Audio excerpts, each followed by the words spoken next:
കുട്ടികൾക്ക് രസമായി ഊണ് കൊണ്ടുവന്ന് കഴിക്കാം. ഭഗവാനും ഒരുമിച്ചിരുന്ന് കഴിക്കണം. അതാണ് വേദം പറയുമല്ലോ, ഒരുമിച്ച് കഴിക്കണം. അതിന് വേണ്ടിയിട്ടാണ്. അങ്ങനെ അവർക്ക് ഉത്സാഹമായി അവരൊക്കെ വീട്ടിൽ നിന്ന് പല വിഭവങ്ങളും കൊണ്ടുവരും. അതൊക്കെ കഴിക്കാം. പല പാത്രങ്ങളിലായിട്ട് കൊണ്ടുവന്നു. ചിലർ ഇല വാട്ടി പൊതിഞ്ഞ് അങ്ങനെ കൊണ്ടുവരും, വാഴയുടെ ഇലയിൽ. ചിലർ ചമതയുടെ ഇലയിൽ കൊണ്ടുവരും. ചിലർ കാസറോളിൽ ചൂടാറാണ്ടിരിക്കാൻ. ചിലരിങ്ങനെ അട്ടിയായിട്ടുള്ള പാത്രം ഉണ്ടല്ലോ, അതിൽ അവിയൽ, ഓലൻ, എലിശ്ശേരി, ഇങ്ങനെ ധാരാളം വിഭവങ്ങൾ. ഓരോരുത്തർ സാമ്പാർ വട, തൈർ വട, പുളിയോദനം, അങ്ങനെ പലതും കൊണ്ടുവരും. അതൊക്കെ ഉച്ചയായി കഴിഞ്ഞാൽ ഭഗവാൻ അങ്ങനെ തുറന്നു നോക്കുമൊക്കെ ഓരോ വിഭവങ്ങൾ. നടുക്ക് ഭഗവാൻ ഇരിക്കും, ചുറ്റും കുട്ടികളിരിക്കും. അവർക്കൊക്കെ തുല്യ ദൂരമാണ്, ആർക്കും പരാതിയില്ല. ബ്രഹ്മദേവൻ ഇങ്ങനെ നോക്കിയ സമയത്ത് യഥാംഭോരുഹ കർണികായ, ഒരു താമര ഇങ്ങനെ വിടർത്തി വെച്ചതുപോലെ. നടുക്ക് കൃഷ്ണൻ മഞ്ഞ നിറത്തിൽ, മഞ്ഞ വേഷ്ടി, മഞ്ഞ കൊന്നപ്പൂവ്, മഞ്ഞക്കുറി ഒക്കെ ആയിട്ട് മഞ്ഞ കിരീടം ഒക്കെ ഭഗവാൻ ഇരിക്കുന്നുണ്ട് നടുക്ക്. ചുറ്റും ദളങ്ങൾ, അതാണ് കുട്ടികൾ. ഇത് കണ്ട് ബ്രഹ്മാവ് ശ്രദ്ധിച്ചു, നോക്കി. ബിഭ്രത് വേണം ജഠരപടയോ ശൃംഗവേത്രേ ച കക്ഷേ വാമേ പാണൗ മസൃണ കബളം തദ്ഫലാന്യങ്കുലീഷു തിഷ്ഠൻ മധ്യേ സ്വപരിസുഹൃദോ ഹാസയൻ നർമ്മഭിസ്വൈഃ സ്വർഗേ ലോകേ മിഷതി ഭുജേ യജ്ഞഭുഗ് ബാലകേളി. തൻ്റെ കയ്യിലുള്ള ആ കുഴലെടുത്ത് അരയിൽ വെച്ചു. തൻ്റെ ആ ഓടക്കുഴൽ അത് കക്ഷത്ത് വെച്ചു, കൊമ്പ് കക്ഷത്ത് വെച്ചു. അമ്മ തന്ന പാത്രം അത് തുറന്നു. നല്ല തൈരൊക്കെ കൂട്ടി, ഉപ്പൊക്കെ കൂട്ടി ഉരുളുരുട്ടി വെച്ചിട്ടുണ്ട്. ഇനി കൃഷ്ണന് ഉരുളുരുട്ടാൻ ബുദ്ധിമുട്ട് വേണ്ട. അത് വാമേ പാണവും ആണ്, ഇടത്തോടനാ. അത് പല സമയത്ത് കാണാം. ഈ ഗോവർദ്ധനം മുന്തിക്കുമ്പോൾ ഇടത്തെ കൈ കൊണ്ട് ചെറുവരല്ല വെക്കുന്നത്. അപ്പം അങ്ങനെ ആയിരിക്കണം ആണ് ആചാര്യന്മാരുടെ പക്ഷം. അങ്ങനെയാണ്, അത് അങ്ങനെ ആവാനാ സാധ്യത എന്നാണ്. വാമേ പാണവും അതാർക്കും ഇഷ്ടപ്പെട്ടില്ല, ബ്രഹ്മാവിന് ഇഷ്ടപ്പെട്ടില്ല. അങ്ങനെയാണെങ്കിലും ഊണ് കഴിക്കേണ്ടത് വലത്തെ കൈ കൊണ്ടാണ്, അതാണ് ബ്രഹ്മാവിൻ്റെ പക്ഷം. വാമേ പാണവും മസരണ കബളം, ആ ഉരുള ഇടത്തെ കൈ കൊണ്ട് അങ്ങോട്ട് എടുത്തു. ബ്രഹ്മദേവൻ്റെ നെറ്റി ചുളിഞ്ഞു ആണ്. തദ്ഫലാന്യങ്കുലീഷു. അത് മാത്രമല്ല, അമ്മ നല്ല കൊണ്ടാട്ടം, കൈപ്പക്ക കൊണ്ടാട്ടം വലിയ ഇഷ്ട കൃഷ്ണന്. അത് വട്ടത്തിൽ നുറുക്കിയിട്ട് വറുത്ത് വെച്ചിട്ടുണ്ട്.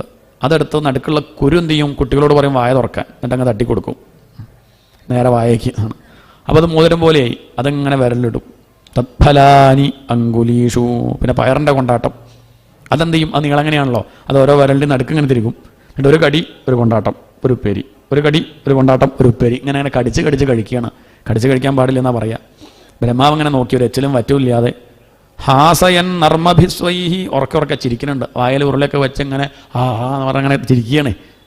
ഭക്ഷണം കഴിക്കുമ്പോൾ ചിരിക്കാൻ പാടില്ല, മിണ്ടാൻ പാടില്ല.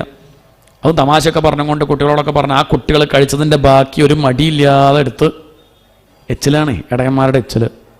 ഹാസയൻ നർമ്മഭിസ്വൈ. അത് കഴിച്ചിട്ട് അഭിപ്രായമൊക്കെ പറയണ്ട, നിൻ്റെ അമ്മയ്ക്ക് ഉണ്ടാക്കാനൊക്കെ നിശ്ചയമുണ്ടല്ലോ, ആഹാ മുഴുക്ക് വരട്ടൊക്കെ നന്നായി ഉണ്ടല്ലോ എന്നൊക്കെ അഭിപ്രായം പറയാണ്. സ്വർഗേ ലോകേ മിഷതി ബുഭുജേ യജ്ഞഭുഗ് ബാലകേളി. ആ യജ്ഞസ്വരൂപൻ്റെ കുട്ടിക്കളി ആര് കണ്ടു? ബ്രഹ്മാവ് കണ്ടു. സംശയമായി. ഇവിടെ ആകുമ്പോൾ വലിയ ശുദ്ധമാണല്ലോ ഇയാൾക്ക്. വിഷ്ണു ഭഗവാനായിട്ട് നിൽക്കുമ്പോൾ അങ്ങനെ അങ്ങനെ ചെരിഞ്ഞ് കിടക്കുകയുള്ളൂ, തമാശയൊന്നുമില്ല. തമാശ എന്ന് പറഞ്ഞാൽ ഇവിടെ വന്ന് തമാശ പറയാം, ഈ ഒരു ഭാവ.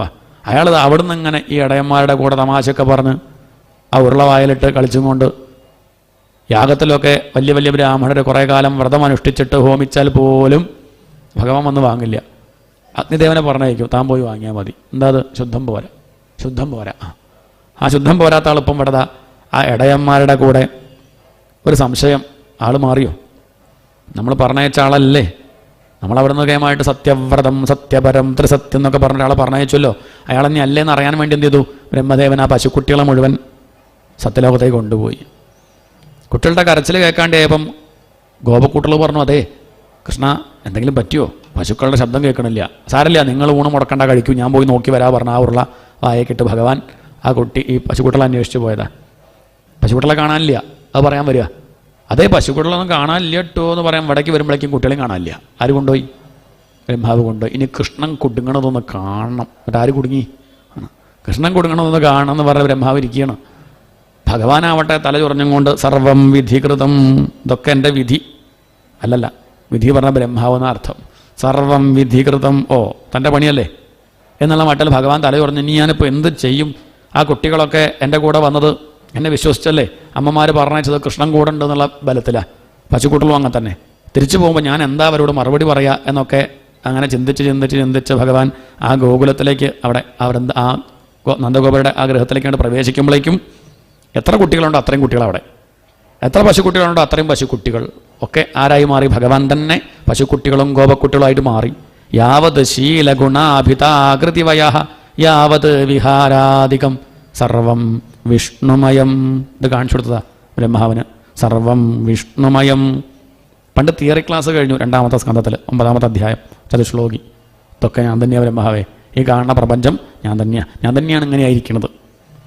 പക്ഷെ അത് പറഞ്ഞെങ്കിലും ബോധ്യമായില്ല. അപ്പം ബോധ്യത ഇങ്ങനെയാണ് ഞാനിട്ടോ, അങ്ങനെയാണ് ഞാൻ തന്നെ എന്ത് ചെയ്യുന്നു, ആരെ ആശ്രയിക്കാണ്ട് കോപക്കുട്ടലും പശുക്കുട്ടലൊക്കെ ആവണല്ലേ, ഇതുപോലെയാണ് ഈ പ്രപഞ്ചത്തിൽ എല്ലാമായി മാറിയത് ഞാൻ തന്നെയാണ്. സർവം വിഷ്ണുമയം ഗിരോംഗവദജ സർവസ്വരൂപോ ബഭൂ. ഒന്നിനും ഒരു വ്യത്യാസവും. മുടിയില്ലാത്ത കുട്ടിയച്ചാൽ മുടിയില്ലാത്ത കുട്ടി, കുറേ മുടി നീട്ടിയ കുട്ടിയാച്ചാൽ അങ്ങനത്തെ കുട്ടിയാണ്, കറുത്ത കുട്ടിയാച്ചാൽ കറുത്ത കുട്ടി, വെളുത്ത കുട്ടിയാച്ചാൽ വെളുത്ത കുട്ടി. ഒന്നിനൊരു മാറ്റമില്ല. ജലദോഷം ഉണ്ടെങ്കിൽ ഈ കുട്ടിക്ക് ജലദോഷമുണ്ട്, അതൊക്കെ മാറിയ വയ്യ. അങ്ങോട്ട് പോകുമ്പോൾ ജലദോഷമുണ്ട്, ഇങ്ങോട്ട് വരുമ്പോൾ ഇല്ല. ഒന്നിനൊരു മാറ്റമില്ല. സ്വഭാവം, ചേഷ്ട, ശീലം, ഗുണം, ആകൃതി, വയസ്സ്, വേഷം, ട്രൗസറാണെച്ചാൽ ട്രൗസർ, മുണ്ടാച്ചാൽ മുണ്ട്, കാവ്യമുണ്ടാച്ചാൽ കാവ്യമുണ്ട്, അതിൽ മാങ്ങയുടെ കറ ഉണ്ടെങ്കിൽ ഇതിൽ മാങ്ങയുടെ കറ, കയ്യിലുള്ള വടി, ടിഫിൻ ബോക്സ് ഒക്കെ ഭഗവാനായി മാറി. ജഡവും ചൈതന്യവും അതാണ്. എന്തൊക്കെ ഉണ്ടോ നമ്മളെന്തൊക്കെ മാറ്റി നിർത്തണോ ഒക്കെ, സസ്യവും മൃഗവും പക്ഷിയും മനുഷ്യനും ഒക്കെ ഞാൻ തന്നെ. അതാണ് സർവസ്വരൂപോപഭൗ. എല്ലാമായിട്ട് മാറി. അവർ കളി തുടർന്നു. പിറ്റേ ദിവസം മുതൽ അങ്ങനെ ഒരു കൊല്ലക്കാലം അങ്ങനെ നടക്കുകയാണ്. ഇവിടെ ബ്രഹ്മാവ് കുടുങ്ങി. ഈ കുട്ടികളാണെങ്കിൽ പറഞ്ഞാൽ കേൾക്കാത്ത മക്കളാണ്. ബ്രഹ്മദേവൻ ആകെ ബുദ്ധിമുട്ടായി. അവിടെയാണെങ്കിൽ സരസ്വതിയുടെ ചീത്ത കേൾക്കല അയാളുടെ പണി. ഇപ്പോൾ സരസ്വതി പറയുന്നുണ്ട് വലിയ കഷ്ടം തന്നെ, അവിടെയും ഇവിടെയും പോയി പശുക്കുട്ടലെയും കൊണ്ടുവന്നാൽ നോക്കാൻ ആളെയും കൂടി കൊണ്ടുവന്നൂടെ, ഇതിൻ്റെ ഗോമൂത്രം ചാണകം വരാനാ ഞാൻ നിൽക്കുന്നത് ഇവിടെ എന്നൊക്കെ പറഞ്ഞ് ചീത്ത വിട്ടില്ലേ. ഈ കുട്ടികൾ നേരെ പോയിട്ട് അളമാരി തുറക്കുക സരസ്വതിയുടെ, എന്നിട്ട് പട്ടുസാരി ചീന്തുക, കൗബീനാക്കുക എന്ന് പറഞ്ഞ് ചീന്തയാണ്. അതൊക്കെ ഒന്ന് പൂട്ടി നേരെയാക്കുമ്പോഴേക്കും ഈ അരയണത്തിൻ്റെ പുറത്ത് കയറിയിരിക്കും. എന്നിട്ട് മുത്തശ്ശ ടാറ്റ എന്ന് പറഞ്ഞ് അതിൻ്റെ കൊക്കൊക്കെ പിടിച്ച് തിരിക്കുകയാണ്. അവിടുന്ന് അവരെ മാറ്റുമ്പോഴേക്കും സരസ്വതിയുടെ വീണ പോയിട്ട് ടയെന്ന് പറഞ്ഞാൽ കമ്പി പൊട്ടിക്കുകയാണ്. അവസാനം കുടുങ്ങി. ആ ബ്രഹ്മദേവൻ ഇവിടെ വന്ന് നോക്കുമ്പോൾ കുട്ടികളൊക്കെ ഇവിടെ അടങ്ങിയിരിക്കുന്നുണ്ട്. അവിടുത്തെ വികൃതികൾ ഇവിടെ കൃഷ്ണൻ്റെ മുന്നിൽ അടങ്ങിയിരുന്ന് നല്ല ചാപ്പാടൊക്കെ ഉണ്ട്, ഭഗവാന്റെ തോളൊക്കെ ഇട്ട് കളിക്കുന്നുണ്ട്. തിരിച്ചു തന്നു. തൻ്റെ സ്ഥലത്തേക്ക് നോക്കുമ്പോഴേക്കും അവിടെ ഭടന്മാർ തടഞ്ഞു എന്നാണ്. എന്താ എന്നെ തടഞ്ഞത് ചോദിച്ചു. ഞാൻ ബ്രഹ്മാവാണ്, അറിയില്ലേ? ഇപ്പം പറഞ്ഞത് പറഞ്ഞു, മെല്ലെ പറഞ്ഞാൽ മതി. മിനിയാന്ന് വന്നിരുന്ന ഒരാൾ, അയാൾ തന്നെയാണ് പറഞ്ഞത്. ഞാൻ ബ്രഹ്മാവാണ്. അപ്പോൾ ദോ കാണിച്ചു കൊടുത്തു. അവിടെ ആരിയ്ക്കുന്നുണ്ട്? അവിടെ ബ്രഹ്മാവ് താമരയുടെ മുകളിൽ ഇരിക്കുന്നുണ്ട്. ബ്രഹ്മാവെ അങ്ങയും ഞാൻ തന്നെയാണ് ഉണ്ടാക്കിയത്, അങ്ങ് മറന്നുപോയി. അങ്ങനെ മറന്നാൽ എനിക്ക് വേറൊരാളുണ്ടാക്കാൻ വലിയ ബുദ്ധിമുട്ടൊന്നുമില്ല. അതാണ് ബ്രഹ്മാവ്. അങ്ങനെ നോക്കിയപ്പം ആ മുഖം കൂടി മാറ്റി ആര് നോക്കുന്നുണ്ട്? കൃഷ്ണൻ അങ്ങനെ നോക്കുന്നുണ്ട്. സംഗതി മനസ്സിലായി. പോയിക്കോളൂ, വൃന്ദാവനത്തിലേക്ക് പോയിക്കോളൂ, ഇവിടേക്ക് വരണ്ട. വേഗം ഓടി വൃന്ദാവനത്തിലെത്തി ഭഗവാന്റെ കാൽക്കൽ വീണ് നമസ്കരിക്കുകയാണ്. തൊഴുതങ്ങോട്ട് നമസ്കരിച്ചു. ഒരു മടിയുണ്ടായില്ല. രത്നങ്ങൾ, വൈഡൂര്യവും മരതകവും ഒക്കെ പതിച്ച ആ രത്നകിരീടം അത് ഭഗവാന്റെ പാദത്തിൽ മുട്ടിച്ച് കേമായിട്ട് സ്തുതിക്കുകയാണ് ആ ബ്രഹ്മാവ്. തൻ്റെ കണ്ണീര് കൊണ്ട് ഭഗവാന്റെ പാദം കഴുകി. നൗമീഡ്യത്തെ ഭ്രവപുഷേ തടിദംബരായ കുഞ്ചാവതം സപരിപിച്ഛല സന്മുഖായ വന്യസ്രജേ കപളവേത്ര വിഷാണ വേണുലക്ഷ്മശ്രിയേ മൃദുപദേ പശുപാങ്കജായ ജ്ഞാനേ പ്രയാസമുദപാസ്യ നമന്ദയേവ ജീവന്തി സന്മുഖരിതാം ഭവതീയവാർത്താം സ്ഥാനേ സ്ഥിതാഃ ശ്രുതിഗതാം തനുവാങ്മനോഭിഃ യേ പ്രായശോചിതചിതോപ്യസി തൈസ്ത്രിലോക്യാം. ഇവിടെ പറയണം ജ്ഞാനേ പ്രയാസം. അറിവ് നേടൽ വലിയ പ്രയാസമാണ്. പ്രകരണ ഗ്രന്ഥങ്ങളൊക്കെ പഠിച്ച് ജ്ഞാനം ഉണ്ടാക്കാൻ, അത് വിചാരം ചെയ്ത് മനനം ചെയ്ത് ഉറപ്പിക്കാനൊക്കെ വലിയ പ്രയാസമാണ്. എത്ര യത്നം വേണം, വലിയ ബുദ്ധിമുട്ടാണ്. അങ്ങനെയൊക്കെ പ്രയത്നിച്ചാൽ കിട്ടുന്നത് എന്താ? ആനന്ദം ആണ്. ഒരു കുളിർമ, സന്തോഷം, അനുഭൂതി, ഒരു സന്തോഷമാണ്, ആനന്ദമാണ്. ആ ആനന്ദം തന്നെ, അതേ ആനന്ദം ഈ പ്രയാസം ഇല്ലാണ്ട് കിട്ടും. എങ്ങനെ? സന്മുഖരിതാം ഭവതീയ വാർത്താം ആണ്. അങ്ങയുടെ കഥകൾ കേട്ടാൽ, അങ്ങയുടെ വാർത്ത കേട്ടാൽ, ഈശ്വര കഥകൾ കേട്ടാൽ, അതും എങ്ങനെ? സന്മുഖരിതാം. സജ്ജനങ്ങൾ പറയണം, ഭക്തിയുള്ളവർ പറയണം. അല്ലാത്തവർ പറഞ്ഞാൽ വെള്ളം കടഞ്ഞാൽ വെണ്ണ കിട്ടുമോ? ഇല്ല, തൈര് കടയണം ആണ്. ഉള്ളിൽ എസൻസ് ഉള്ളവർ പറയണം ആണ്. ഭക്തന്മാർ പറയണം. അങ്ങനെ ഭക്തന്മാർ പറയണ ആ കഥകൾ അവിടെ ഇരുന്ന് കേട്ടാൽ ഇതേ ആനന്ദമാണ് കിട്ടുക. ആ സ്ഥിതിക്ക് അതല്ലേ വേണ്ടത്? ജ്ഞാനത്തിനേക്കാൾ എന്തായാലും ലാഭം മുക്തിയാണ്. പക്ഷെ കഥ കേൾക്കൽ എളുപ്പമാണ്, പറയൽ പിന്നെയും ബുദ്ധിമുട്ടാണ്. പറയുമ്പോൾ ഉറങ്ങാൻ പറ്റില്ല. കേൾക്കുമ്പോഴോ എന്ത് സുഖം, അങ്ങനെ AC ഹാള്, അതും കസേര, ചാരാൻ പറ്റിയ കസേരയാണ്, കയ്യുള്ള കസേരയാണ്. ചിലതിൽ സ്റ്റൂളൊക്കെ വയ്ക്കുക. അപ്പം അങ്ങനെ പോവും. നമുക്ക് തന്നെ പേടിയാവും, ഇതിപ്പോൾ എങ്ങോട്ടാ ഈശ്വര വീഴുക എന്നാണ്. ഇത് പിന്നെ ഒന്നുമില്ല, അങ്ങനെ നിൽക്കണോണ്ട് അവിടെ ഇരിക്കുക. പറയണ ആൾക്ക് ഉറങ്ങാൻ വയ്യ ആണ്. പറയണ സമയത്ത് അങ്ങോട്ട് മാറിപ്പോരുത്. കഥാപാത്രം അങ്ങോട്ടും ഇങ്ങോട്ട് മാറിപ്പോവാണ്ട് കുഴപ്പമില്ലാണ്ട് അങ്ങനെ പറയണ്ടേ. കേൾക്കുമ്പോഴോ സർവത്ര കേട്ടാ നീക്കുക ചാപ്പാട്, വന്നിരിക്കുക, പിന്നെ അടുത്ത സർവത്ര കേട്ടാ പോവുക, ചായ കുടിക്കുക. എന്ത് സുഖം ആണ്. പറയണ ആളും നിങ്ങളും ഞാനും എവിടെ എത്തുക? വൈകുണ്ഠത്തിലെത്തുക. എന്നാൽ പിന്നെ അവിടെ നിന്ന് കേൾക്കല്ലേ സുഖമാണ് പറയണ. അതാണ് പറഞ്ഞതേ, ബ്രഹ്മാവ് ചോദിക്കുക പിന്നെ എന്തിനു വെറുതെ ഞാൻ ബ്രഹ്മാവായതാണ്, എന്തിനു വെറുതെ ഈ ക്ലേശം, എന്തിനു ബുദ്ധിമുട്ടണം? തത്തേ അനുകമ്പാം സ്വസമീക്ഷമാണോ ഭുഞ്ചാന ഏവ ആത്മകൃതം വിപാകം. ഞാൻ ഈ ചെയ്ത് തെറ്റങ്ങ് ക്ഷമിക്കണം. അങ്ങ് ക്ഷമിക്കും, എനിക്കറിയാം അങ്ങയെ. കാരണം അങ്ങയുടെ ഉള്ളിലല്ലേ ഞാൻ, അങ്ങയുടെ ഉള്ളിൽ നിന്നല്ലേ ഞാൻ ഉണ്ടായത്. അങ്ങയുടെ അന്തർഗതം എനിക്ക് നല്ലപോലെ മനസ്സിലാവും ആണ്. ബ്രഹ്മാവ് ഭഗവാന്റെ ഉള്ളിൽ നിന്നുണ്ടായതല്ലേ, നാഭികമലത്തുണ്ടായതല്ലേ, ഞാൻ അങ്ങയുടെ മകനല്ലേ, അങ്ങൻ്റെ അമ്മയല്ലേ. ഉത്ക്ഷേപണം ഗർഭഗതസ്യ പാതയോ. കുട്ടികൾ എന്ത് ചെയ്താലും അമ്മ ക്ഷമിക്കില്ലേ? പ്രത്യേകിച്ച് ഗർഭത്തിലിരിക്കുന്ന കുട്ടി അമ്മയെ ചവിട്ടുകയൊക്കെ ചെയ്യും. ചിലപ്പം അമ്മ പ്രസവിച്ചു കഴിഞ്ഞാൽ ആ കാല് തല്ലിയൊടിക്കുമോ? ഏത് കാലം കൊണ്ടാടാ ചവിട്ടിയത് ചോദിച്ച് തല്ലിയൊടിക്കൊന്നുമില്ല. ആ കാല് തന്നെ എണ്ണ തേച്ച് അങ്ങനെ കുഞ്ഞിക്കാല് വളരെ വളരെ പറഞ്ഞ് ചവിട്ടിയ കാല് ഒഴിഞ്ഞു കൊടുക്കും എന്നാണ്. ഇതുപോലെ അങ്ങ് കണക്കാക്കിയാൽ മതി. ഞാനീ ചെയ്ത് തെറ്റേ. ഉത്ക്ഷേപണം ഗർഭഗതസ്യ പാതയോഹോ. ഗർഭത്തിലുള്ള കുട്ടിയുടെ ചവിട്ട് പോലെ കണക്കാക്കിയിട്ട് എന്നോട് ക്ഷമിക്കണേ ഭഗവാനെ. എനിക്കൊരു പ്രാർത്ഥനയുള്ളൂ, അങ്ങനെ തന്നെ എന്നെ പിടിച്ച് ബ്രഹ്മാവാക്കി. ആവശ്യമില്ലായിരുന്നു ആണ്. ഞാൻ ആലോചിക്കുന്നത് ആ ഗോപന്മാരുടെ ഭാഗ്യം നോക്കൂ. അവരെത്ര ഭാഗ്യം ചെയ്തവരാണ്. അഹോ ഭാഗ്യം അഹോ ഭാഗ്യം നന്ദഗോപ പ്രചൗകസാം യന്മിത്രം പരമാനന്ദം പൂർണ്ണം ബ്രഹ്മസനാതനം. എത്ര ജന്മങ്ങളെടുത്താലാണ് എനിക്ക് ഇതുപോലൊരു ഭാഗ്യം കിട്ടുക? ആ യശോദയെ പോലെ അമ്മയെ അമ്മയെന്ന് വിളിക്കുന്നില്ലേ? അങ്ങയെ എടുത്ത് പാല് തരണില്ലേ അവള്? അഹോ ഭാഗ്യം അഹോ ഭാഗ്യം. നന്ദഗോപരുടെ ഭാഗ്യം നോക്കൂ. അങ്ങ് അച്ഛാ അച്ഛാ വിളിക്കണതൊക്കെ കേൾക്കണില്ലേ? ഇത് ഭാഗ്യല്ലേ? എടുത്തുകൊണ്ട് നടക്കാൻ സാധിക്കുന്നില്ലേ? ഭാഗ്യല്ലേ? നന്ദഗോപ വ്രജൗകസാം. ആ വ്രജത്തിലുള്ള ഗോപന്മാരുടെ ഭാഗ്യം, ഗോപക്കുട്ടികളുടെ ഭാഗ്യം. അങ്ങയുടെ തോള് കൈയിട്ട് നടക്കണില്ലേ അവർ? അങ്ങയുടെ കൂടെ എന്തെല്ലാം കളികൾ. ഈ ബ്രഹ്മാവിനത് സാധിക്കുന്നില്ല, പരമശിവനത് സാധിക്കുന്നില്ല. ഒപ്പം നിൽക്കുന്നുണ്ട് പറഞ്ഞിട്ട് കാര്യമില്ല, ഇത്രയ്ക്കും സുലഭമായിട്ട് കിട്ടണില്ല. എന്മിത്രം പരമാനന്ദം.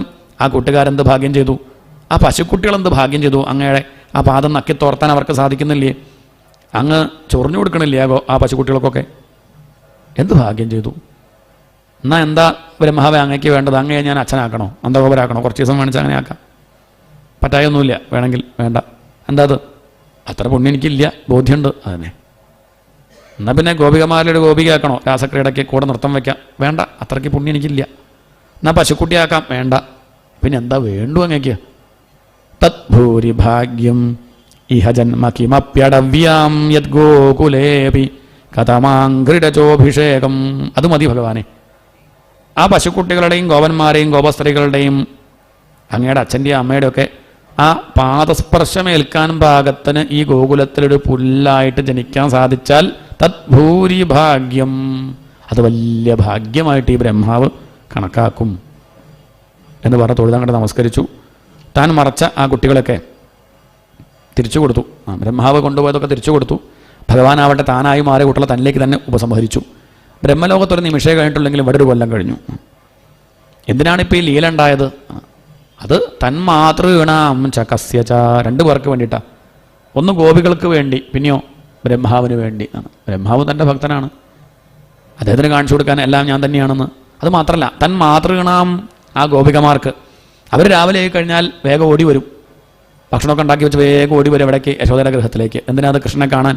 യശോദ കൃഷ്ണനെ കുളിപ്പിക്കണത്, പൊട്ട് കുത്തണത്, മയിൽപ്പീലി ചാർത്തണത്, ഉടുപ്പിക്കണത് ഇതൊക്കെ കാണുമ്പോൾ അവരിങ്ങനെ മനസ്സ് പറയും, ഒരു ദിവസമെങ്കിലും ഇങ്ങനെ ഇതേപോലെ ഒന്ന് കൃഷ്ണനെ അലങ്കരിക്കാൻ ഞങ്ങൾക്ക് സാധിച്ചിരുന്നെങ്കിൽ എന്ന് മനസ്സ് പറയും. കൃഷ്ണൻ നോക്കി തലയാട്ടി. ഒരു ദിവസം കണ്ട 365 ദിവസം, എത്ര? ഒരു വർഷം ഞാൻ അവസരം തരാം. അതാണ് ഇപ്പം ഉണ്ടായത്. അവരുടെയൊക്കെ കുട്ടികളായിട്ടിരുന്നത് ഇപ്പോൾ ആരാ? ആ ഭഗവാനാണ്. തന്മാതൃഗണാം ച കസ്യച. അങ്ങനെ ഭക്തന്മാർക്ക് അതിയായ മോഹമുണ്ടെങ്കിൽ അതാര് സാധിപ്പിച്ചു കൊടുക്കും? ഭഗവാൻ സാധിപ്പിച്ചു കൊടുക്കും. അതിനു വേണ്ടിയിട്ടാണ് ഈ ബ്രഹ്മമോഹനം എന്ന ലീല. അത് വർണ്ണിച്ചു.